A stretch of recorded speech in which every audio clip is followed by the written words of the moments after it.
ప్రియులారా, ప్రార్థన చేసుకుందాం. మమ్మలను మిక్కిలి ప్రేమిస్తున్న పరలోకపు తండ్రి, మీకే స్తుతులు స్తోత్రాలు చెల్లిస్తూ ఉంటున్నాం.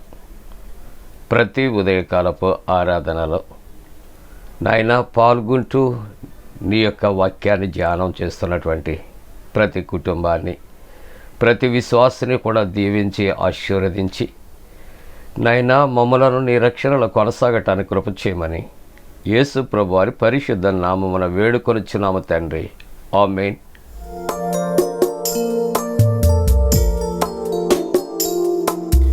ఆరాధనకు యోగ్యుడా, నిత్యము స్తుతించెదము. నీ మేలులను మరువకనే ఎల్లప్పుడూ స్తుతి పాడెదను. ఆరాధనకు యోగ్యుడా, నిత్యము స్తుతించెదము. నీ మేలులను మరువకనే ఎల్లప్పుడూ స్తుతి పాడెదను.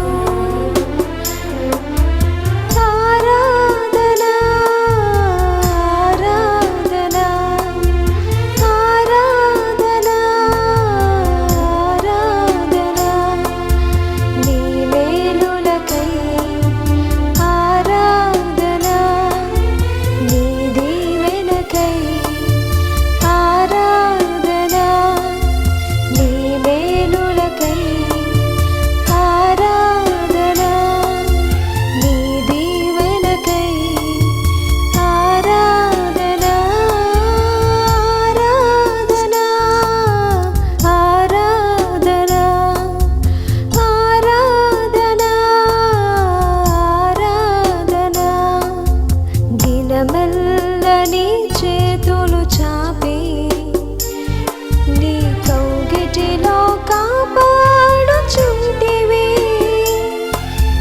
దినమెల్ల నీ చేతులు చాపి నీ కౌగిటిలో కాపాడుచుంటివి. నీ ప్రేమ, నీ జాలి, నీ కరుణకై నా పూర్ణ హృదయముతో సన్నుతింతును. నీ ప్రేమ, నీ జాలి, నీ కరుణకై నా పూర్ణ హృదయముతో సన్నుతింతును. ఆరాధన ఆరాధన ఆరాధన ఆరాధన నీ మేలులకై ఆరాధన, నీ దీవెనకై ఆరాధన, నీ మేలులకై ఆరాధన, నీ దీవెనకై ఆరాధన. ఆరాధన ఆరాధన ఆరాధన ధనవంతులుగా చేయుటకు దారిద్ర్యతననుభవించినావు. ధనవంతులుగా చేయుటకు దారిద్ర్యతననుభవించినావు. హెచ్చించి ఘనపరచిన నిర్మలాత్ముడా, నా పూర్ణ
ప్రియులారా, ప్రభు పేరట మీకు శుభాలు. జన్మదినాలు, వివాహ దినోత్సవాలు జరుపుకుంటున్న కుటుంబాలకు యేసుక్రీస్తు ప్రభు పరిశుద్ధ నామమున పండు prince and sisters YouTube channel ద్వారా శుభాలు తెలియజేస్తున్నాం. మీ కొరకు ప్రార్థన చేస్తా ఉన్నాం. దేవుడు మిమ్మలను దీవించునుగాక. మంచిదండి, మీరంతా క్షేమంగా ఉన్నారా? ఎండలు చాలా తీవ్రంగా ఉన్నాయి.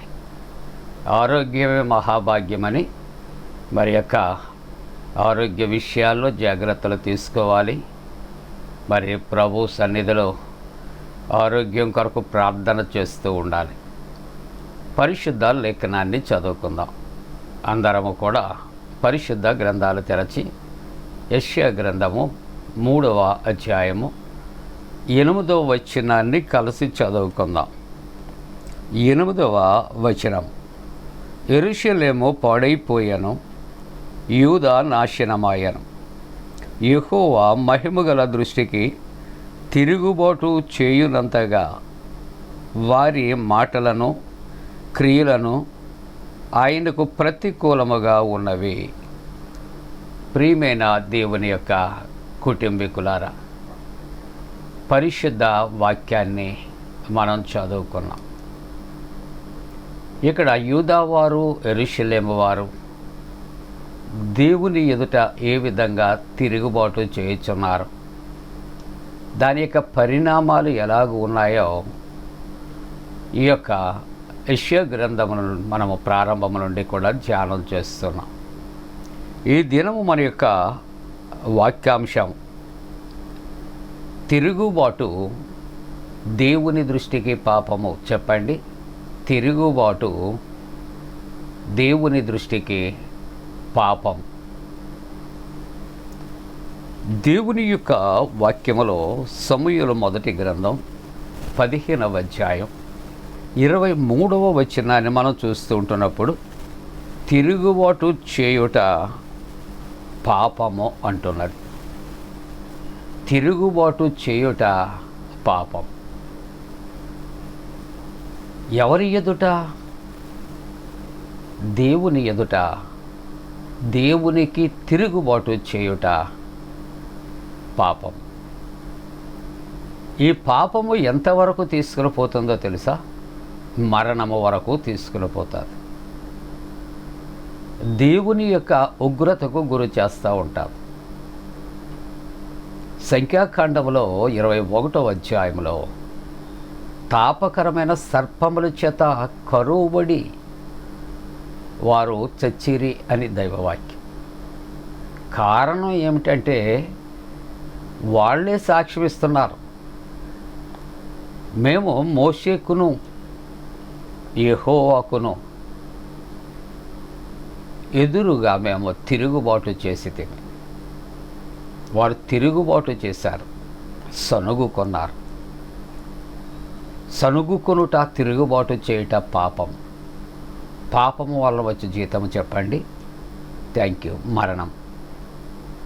కాబట్టి దేవుని ఎదుట తిరుగుబాటు అనేది పాపముగా ఉంటుంది అనే మాటలు. ఆ పాపము నుండి మనకు సంక్రమించేది ఏమిటి అంటే శాపం. ఆ శాపమే మరణం. అందుకని దేవుని యొక్క వాక్యములో ఈవేళ తిరుగుబాటు దేవుని దృష్టికి అది పాపము.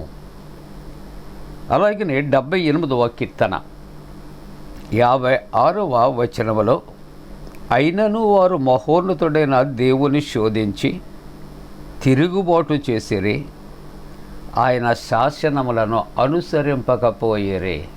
చూసారండి, దేవుని ప్రజలు అని ముద్రించబడింది. దేవుడు నా ప్రజలు అని చెప్పుకుంటున్నారు. అయినప్పటికీ కూడా వారి యొక్క జీవితాలు ఏ విధంగా ఉన్నాయి అని ఆలోచన చేస్తే వారట మహోన్నతుడైన దేవుణ్ణి శోధించారు, తిరుగుబాటు చేశారు, ఆయన శాసనాలను అనుసరింపకపోయేరే అని దేవుని యొక్క వాక్యము. ప్రియులారా, అందుకనే ఈవేళ దేవుని యొక్క వాక్యము కూడా మనం 8వ వచనాన్ని చదువుకున్నటువంటి వాక్యములో క్లియర్గా ఉంది. యెరూషలేము పాడైపోయాను, యూదా నాశనమయ్యాను, యెహోవా మహిమగల దృష్టికి తిరుగుబాటు చేయునంతగా వారి మాటలను క్రియలను ఆయనకు ప్రతికూలముగా ఉన్నవి. వారి యొక్క మాటలు, వాళ్ళ క్రియలు అన్నీ దేవునికి విరోధముగా ఉన్నాయి. అందుకనే అనుక్షణం దేవుని యొక్క ఉగ్రతకు వారు గురైపోతూ ఉంటున్నారు. దేవుని వాక్యం 78వ కీర్తన 57వ వచనములో తమ పితరుల వలె వెనుకకు తిరిగి ద్రోహులయ్యారు. వారి పితరులు ఏదైతే దోషము చేశారో, తప్పు చేశారో, పాపము చేశారో, ఏ విధంగా దేవుని మీద తిరుగుబాటు చేశారో అలాగే వీరు కూడా తిరుగుబాటు చేస్తూ ఉన్నారు అని దేవుని యొక్క వాక్యం. అందుకని 78వ కీర్తన 62వ వచనములో ఆ పాప ఫలితము శాపముగా మారి దేవుని యొక్క ఉగ్రత వారి మీదకి ఏ విధంగా వచ్చిందంటే 62వ వచనములో తన ప్రజలను ఖడ్గమునకు అప్పగించాను. తన ప్రజలను వారి ఖడ్గములకు అప్పగించాను.